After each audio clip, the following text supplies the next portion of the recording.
민수기라는 게 우리가 성경에 담겨 있지만 막 그걸 파고들고 또 아니면 외우려고 암송을 시도하고 그런 말씀은 좀 잘 익숙하지 않은 것 같습니다. 그리고 신년 초에 성경 일독을 좀 다짐하다가 이렇게 진행을 하다가도 꼭 마지막 최후의 보루에 이렇게 걸려 넘어지는 게 민수기가 아닐까.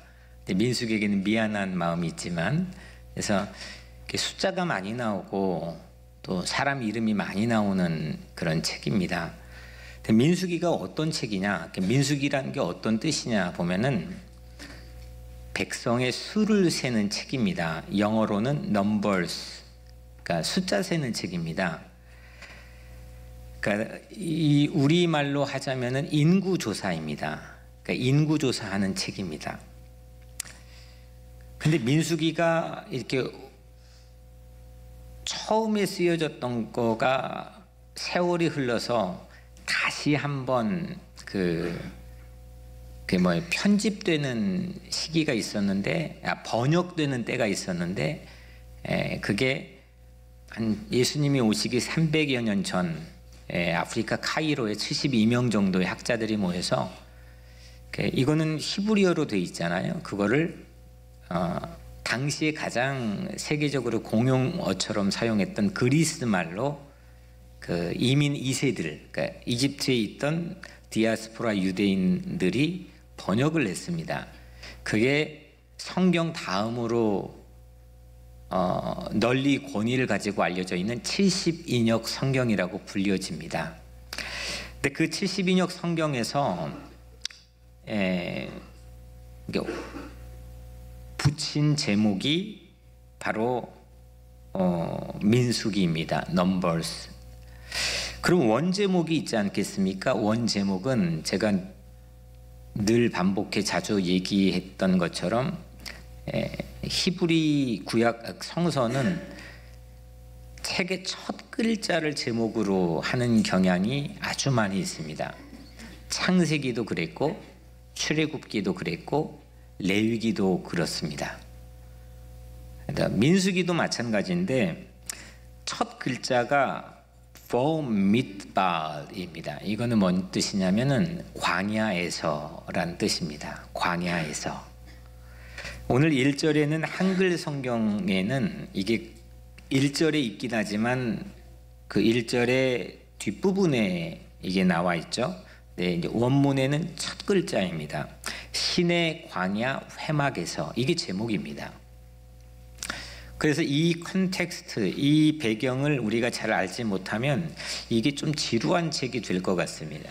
그래서 오늘은 이게 지루한 책에서 아주 흥미진진한 책이라고 하는 걸 우리가 시각을 바꾸기 위해서 오늘 하나님께서 우리에게 말씀을 나누게 하시는 것 같습니다. 다시 말하면 종합해 보면 광야에서 일어난 일들을 담아놓은 책입니다. 그게 후대에 이름이 바뀌어졌는데 인구조사입니다. 인구조사를 책 제목에까지 붙인 걸 보면 한 개인이 아니고 이건 공동체 이야기입니다. 광야를 걸었던 공동체 이야기. 이들의 정체, 이 공동체 정체를 회중이라고 오늘 본문은 부릅니다. 2절에 너희는 이스라엘 자손의 모든 회중, 각 남자의 수를 그들의 종족과 조상의 가문에 따라 그 명수대로 계수할지니. 회중은 영어 성경을 보면 커뮤니티입니다. 커뮤니티. 그러니까 이 회중의 숫자를 세는 겁니다. 특별히 회중 가운데서, 공동체 가운데서 남자 숫자를 세웠습니다. 3절에 이스라엘 중 20세 이상으로 싸움에 나갈 만한 모든 자를 너와 아론은 그 진영별로 계수하되. 그러니까 광야에서 군대에 나갈 수 있는 숫자를 센 겁니다. 숫자를 세는데 모세를 도울 수 있는 12명의 명단과 또 전사들의 총 숫자를 1장에서 밝혀주는데 46절에 보면 계수된 자의 총계는 60만 3,520명이었더라. 그러니까 우리가 흔히 이스라엘 백성들의 광야의 공동체 숫자를 60만 명, 장정만 60만 명으로 우리가 익숙하게 알고 있습니다. 60만 3,550명이 첫 번째 인구조사에 의한 숫자입니다. 그러면 하나님은 왜 광야에서 숫자를 세게 하는 행정적인 일을 하게 하셨을까? 우리도 좀 납득이 잘 안 되는 일들이 있을 때가 있잖아요. 왜 하나님은 광야에서 이 그 험하고 거친 광야에서 숫자 세게 하는 일을 하게 해서 책까지 만드시게 했을까? 처음 만들어진 공동체를 탄탄하게 조직하는데 그러면 숫자를 세게 하는 것은 어떤 의미일까? 60만 3,550명의 이 전사, 군인들의 숫자를 세는 것은 또 어떤 의미일까? 이런 질문들을 우리가 해볼 수가 있습니다. 광야에서 전사의 숫자를 세는 일은 단순한 행정이 아니었습니다. 성경에는 인구조사 이야기가 몇 차례 소개가 됩니다. 다윗의 결정적인 실책이었던 인구조사. 다윗이 성전을 그렇게 짓고 싶었는데 하나님께서 막아 성전을 짓지 못했던 원인이 피를 너무 많이 흘렸다. 40년 통치 기간 동안 37년 전쟁을 했습니다. 사실 그것과 일맥상통하지만 성경은 이 두 가지 이유를 제시합니다. 그 이유 중에 하나가 인구조사입니다. 다윗이 했던 인구조사를 하나님은 매우 못마땅하게 생각하시고 책망했습니다. 왜냐하면 다윗이 자기의 세력을 과시하기 위한 목적으로 인구조사를 했기 때문입니다. 다윗은 예루살렘 궁에서 인구조사를 했습니다. 반면에 모세는 광야에서 인구조사를 했습니다. 내년에 미국에서도 센서스라고 10년에 한 번씩 인구조사를 합니다. 그것 때문에 요즘 사실 말이 많기도 합니다. 왜냐하면 그 인구조사를 개인별로 다 하는데 그 인구조사의 문항에다가 없던 문항을 현 정부가 넣겠다고 얘기를 합니다. 그게 뭐냐면 당신은 시민권자입니까? 이 문항입니다. 이 문항을 넣으면 어떤 차이가 있느냐? 우리 같은 소수 인종들 가운데 체류가 불안정하거나 아니면 학생 비자를 갖고 있거나 이런 사람들은 거기에 쓰지 않게 된다는 겁니다. 그러면 어떤 일이 생기느냐? 당연히 이 소수 인종의 숫자는 집계된 숫자는 줄어들게 되고 그들에게 가야 되는 사회복지를 비롯한 재반의 예산은 턱없이 낮아지게 됩니다. 그러면 어떻게 되느냐? 그러면 선거에서 보팅 파워, 투표하는 그 파워도 낮아지게 됩니다. 이런 여러 가지를 분명히 예상을 해서 이런 정책들을 시행한다 얘기를 합니다. 결국은 인구조사는 한 정치인을 뽑는 것보다도 중요한 일입니다. 예수님이 태어날 때에도 로마 제국의 왕이었던 아구스도 왕이 전 세계에 인구조사 명령을 내렸고 그 틈을 타 마리아와 요셉이 호적을 조사하기 위해 인구조사에 동참하기 위해 가다가 예수님을 출산했습니다. 성경에는 그 밖에도 인구조사 얘기가 몇 차례 나오는데 전부 다 제국과 관련돼 있고 자기의 세력을 과시하기 위한 목적이었습니다. 그런데 오늘 모세는 성경에서 딱 이 부분만 다윗과 달랐습니다. 로마 제국의 인구조사와 달랐습니다. 왜냐하면 광야에서 인구조사를 한 겁니다. 상식적으로 생각해 봐서 광야에서 누구에게 과시를 할 수 있겠습니까? 자랑을 할 수 있겠습니까? 나 이거 이만큼 했다? 나는 이만큼 가지고 있다. 나의 세력은 이 정도다. 봐라. 누가 봐줄 사람도 없고 또 그렇게 말할 삶의 여유도 있지 않고 그렇게 말할 이유도 없습니다. 세금을 걷어가지고 효율적으로 걷기 위해서 보통 인구조사를 하는데 세금을 걷어서 어디에다 건축을 하겠습니까?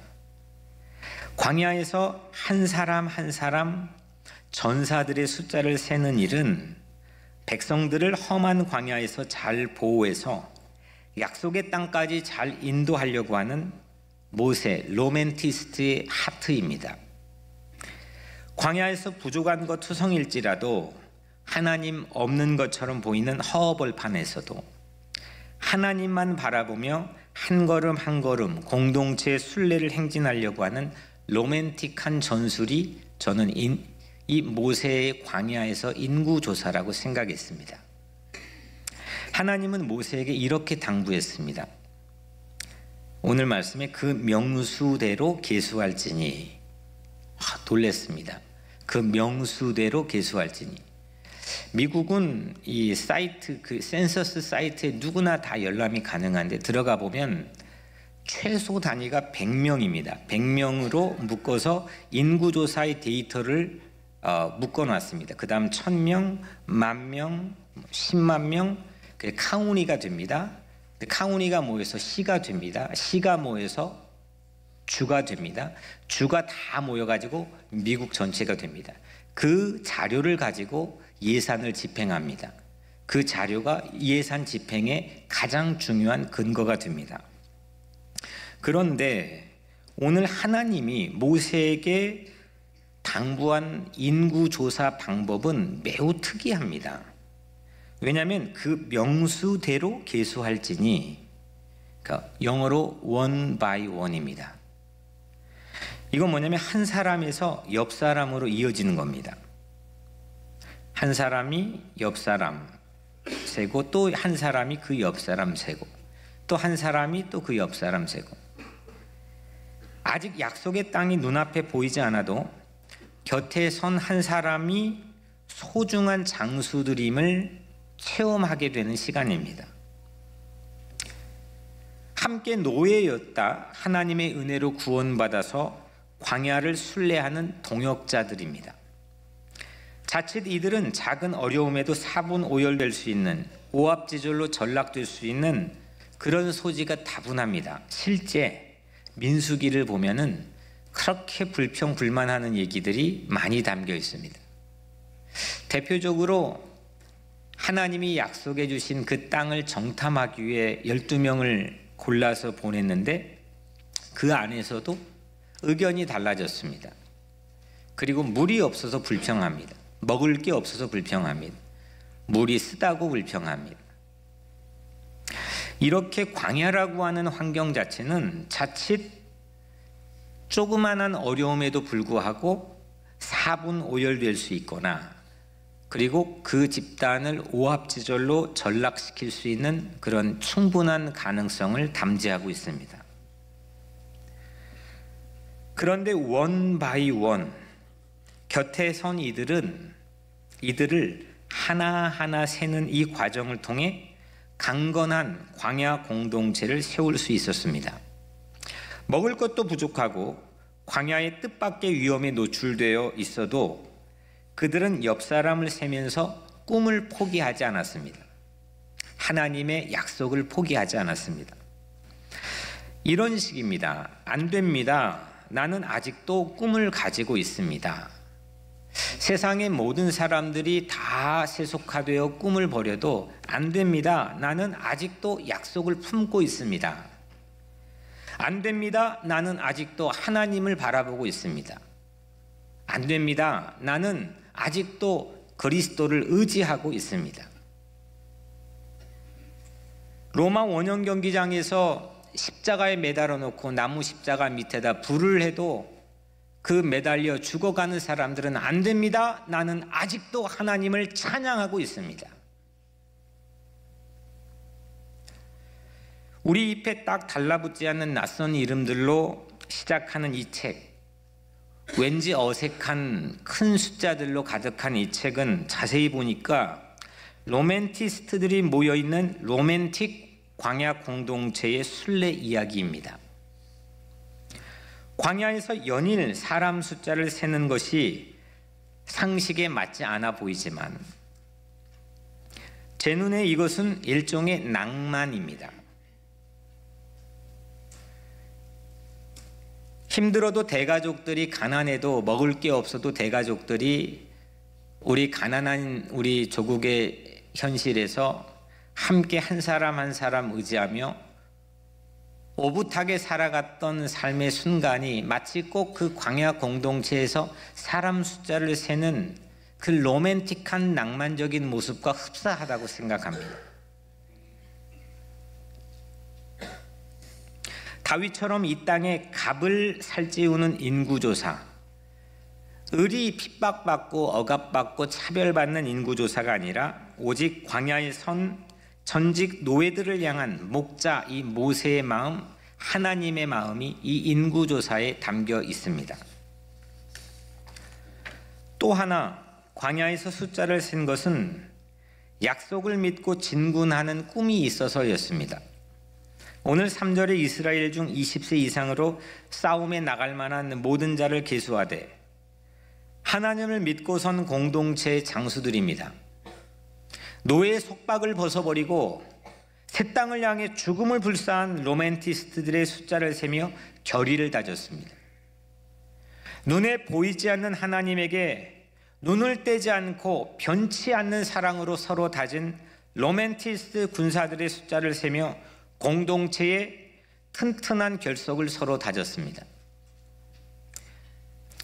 5만 가지 변수가 광야에 있는 도사리고 있고 아직 약속의 땅을 실제 이 사람들은 2차 인구조사까지도 한 번도 약속의 땅을 밟아보지 못했습니다. 아직 그렇게 소원했던 그렇게 그리던 약속의 땅을 밟아보지 못했습니다. 그런데도 불구하고 변함없이 아닙니다. 나는 아직도 하나님의 약속을 바라봅니다. 아닙니다. 나는 아직도 하나님을 사랑합니다. 아닙니다. 나는 아직도 예수님을 의지합니다. 이렇게 말할 수 있는 로맨티스트의 순례 이야기들이 이 민수기입니다. 인구조사, 이것은 어찌 보면 그들을 약속의 땅까지 인도해가는 힘이었지 않았을까 싶습니다. 옆에 있는 사람 서로 마치 끈으로 엮어놓은 것처럼 원 바이 원, 이 60만 장정의 엄청난 대열들이 이동을 하는 그 광야의 먼지나는 사막 한복판에서 그들이 변함없이 큰 오차 없이 38년을 진군할 수 있었던 유일한 것은 그때 그 옆에 그 사람이 있었지. 나는 그 사람에게 어떤 의미이지. 하나님께서 이 숫자를 세게 하셨지. 이것이 바로 그들이 광야의 땅에서 약속의 땅까지 인도해가는 가장 큰 힘이었음을 간증하고 고백하는 것이 민수기입니다.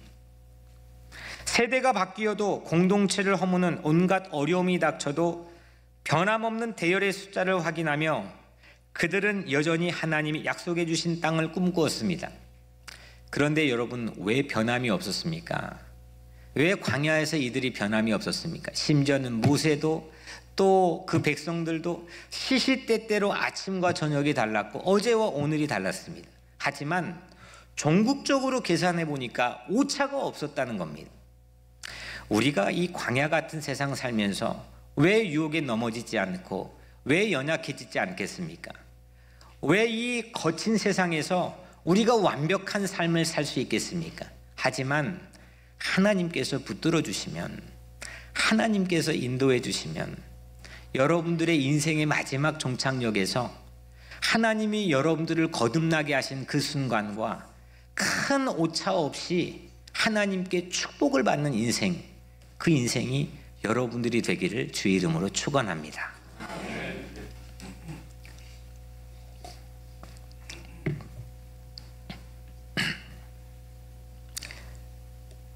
세대가 바뀌어도 공동체를 허무는 온갖 어려움이 닥쳐도 변함없는 대열의 숫자를 확인하며 그들은 여전히 하나님이 약속해 주신 땅을 꿈꾸었습니다. 꿈이 없이는 믿음이 없이는 인구조사는 한간 물거품에 불과합니다. 믿음이 없이는, 하나님을 향한 믿음이 없이는 우리가 걷는 이 모든 삶에 결국 죽는 순간에 1초만 넘어가면, 죽음 이후에 1초만 넘어가면, 믿음이 없다면 그 살아왔던 모든 수고와 헌신은 헛것이었음을 우리는 믿고 있습니다. 광야와 같은 우리 각자의 세상의 인생 삶 속에서 나는 아닙니다. 나는 여전히 하나님을 바라봅니다. 아닙니다. 나는 여전히 주님을 의지합니다. 아닙니다. 나는 여전히 주님을 사랑합니다. 아무리 흔들리고 어렵고 연약해서 우리가 넘어질지라도 아닙니다. 나는 여전히 하나님만 믿고 있습니다. 이렇게 고백할 수 있는 로맨티스트, 낭만주의자들, 그 낭만주의자들이 여러분들이 되기를 축복합니다. 기독교는 낭만파들입니다. 왜냐하면 세상의 합리적이고 이성적인, 아니면 그리스 로마의 철학, 아니면 신화적인 그런 흐름과 트랙에 따라 움직여 오지 않았습니다. 세상 사람들은 그들을 조롱했고, 심지어는 핍박하고 죽이겠다고 겁박을 했을지라도, 심지어는 죽이는 현장에서도 그들은 끊임없이 아닙니다. 나는 여전히 하나님을 사랑합니다.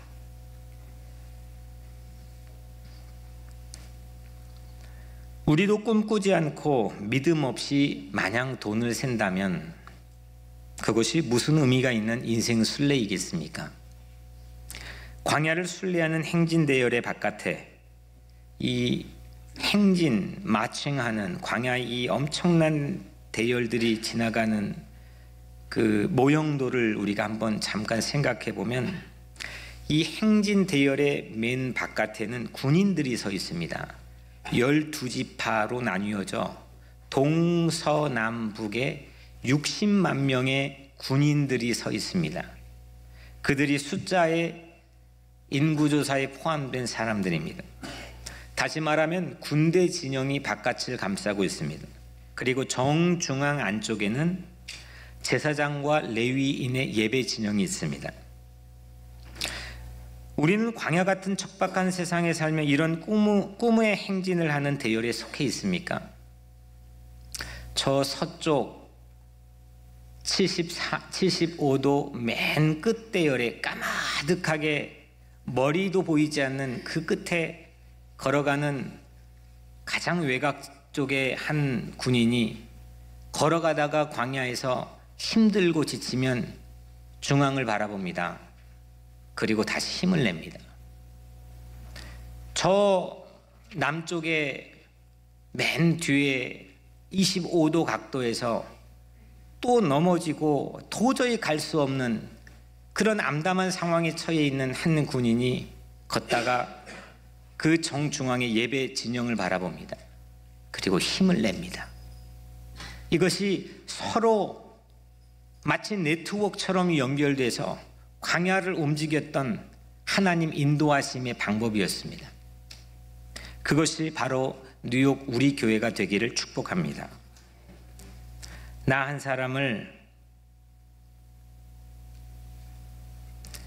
천국 백성의 한 사람으로 셈하며 자비를 베푸시는 예수 그리스도가 있기에 우리는 뒤돌아서지 않을 수 있습니다.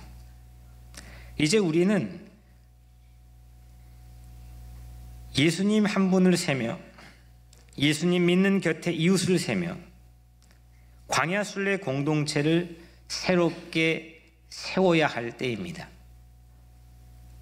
우리가 살고 있는 이 세상은 광야와 같습니다. 그리고 올해 우리에게 주신 비전은 빌드업입니다. 뭘 세울 거냐? 여러분들의 가정과 교회가 마치 모세와 함께 행진하는 이 광야 순례의 로맨티스트 공동체처럼 여러분들의 가정과 이 교회가 그러하기를 축복합니다. 사랑하는 여러분, 한 공동체가 광야에서 걸어가는 그 발자국마다 묻어있는 것이 민수기입니다. 그들의 행진은, 그들의 한 사람의 발자국은 결코 헛되지 않았다. 이거를 깨알같이 수집하고 모아 하나님이 영감을 주셔서 기록하게 한 책이 민수기입니다. 흥미진진한 책이고 어떤 영화보다도 감동이 있는 책입니다. 민수기를 통해 광야에서 걷는 우리 인생 순례의 길이 새롭게 열리게 되기를 축복합니다. 꿈을 가진 로맨티스트들이 모여있는 뉴욕 우리 교회, 그리고 여러분들의 가정, 여러분들의 일터, 여러분들 각자의 자신 되기를 축복합니다.